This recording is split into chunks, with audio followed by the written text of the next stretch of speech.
Mabagumang mga classroom nga kapahimuslan unta sa daghang mga tinunan apan epektado tungod sa pakyas sa kontraktor sa pagtuman sa mga target dates sa kanunay matapos ang pagtukod sa mga proyekto.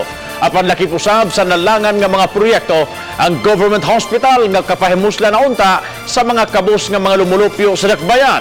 Kinang gisgutan ni Luan Mirondina sa iyang RTV Presents.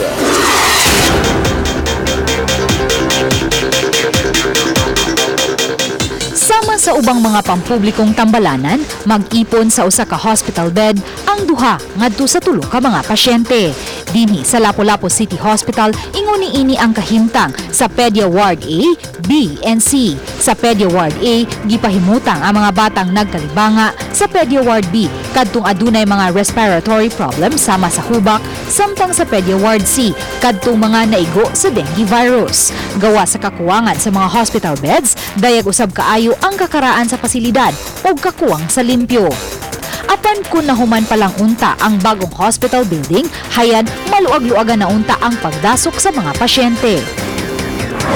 2017 pa, gisugdan ang Phase 1 sa bagong Lapu-Lapu City Hospital nga gikatakda unta kining mahuman sulod lang sa usa ka tuig.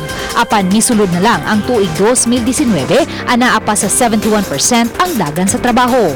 Aron kapahimuslan, gipahimutang lang una sa ground floor ang admin office apan dili pa makafunction ang ubang mga pasilidad sa hospital kay wala pa matauri og transformer og tubig.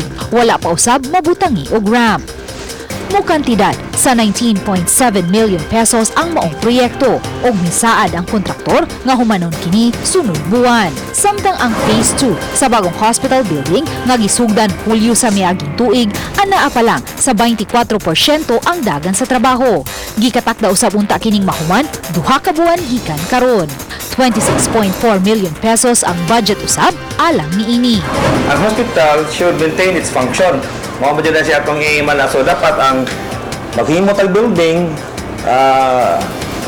while ongoing ang new building, i-retain ang uban, so murag gradual din ang transition na nanay bago nga rooms, makabalihin ang uban, so nanay area na po na pwede na ito gubon, pwede dyan mahulong ang function sa hospital. Subay ni ini, walang una sugdi ang Phase 3 sa bagong hospital building. Tungod kay ang dapit, mauman ang gibarugan sa kasamtangang hospital building. Kung mahuman na unya ang bagong hospital, makaatiman na kini og 100 ngadto sa 150 ka mga hospital beds. One of the reasons nga mo refer mi kay puno ang itong hospital. Okay, 50 bed capacity na god. So kung modaghan ay 100 or 150, sa ma-retain na sa din no? Gipasabot sa Regional Director sa DOH-7 nga nagkaproblema sila sa mga kontraktor, hinungdan nga nalangan ang proyekto.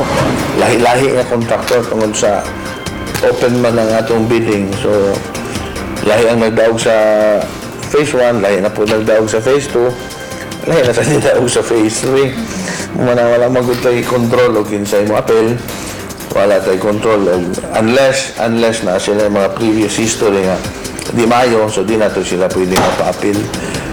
So far, kani sila nga nang-appeal, i-qualify man sila. So post-qualified na nahatagin ni sa ila. Gipasalig sa Regional Director nga padayon nilang i-follow up ang mga kontraktor ug kung mapakyas gihapon sila pagtuman sa ilang gisaad nga catch-up plan, hayan i-blacklist nila og pahamtangan sa tukmang silot. Doon ay delay yun ang ilang implementation do sa nag-issue may initial notice of termination, pero nag-negotiate sila na ilang humanon. We will impose the necessary damages sa ila from the maximum aron tatagan sa sila lugar o election o responsibilidad man po nila nga na-delay. Aminado ang Regional Director nga dili lang ang Lapu-Lapu City Hospital ang nakasinati og kalangan. Bisan ang ubang mga health centers ug hospitals sa ubang mga lungsod ug dakbayan nakasinati usab sa susamang suliran. Dili ikalimod nga usa sa mga mahinungdanong aspeto nga ngayang tutukan sa gobyerno mao ang natad sa kahimsog ug healthcare. Busa ngayon lang kuntang hingusgan ang pagpatuman sa mga proyekto sama sa mga bagong hospitals.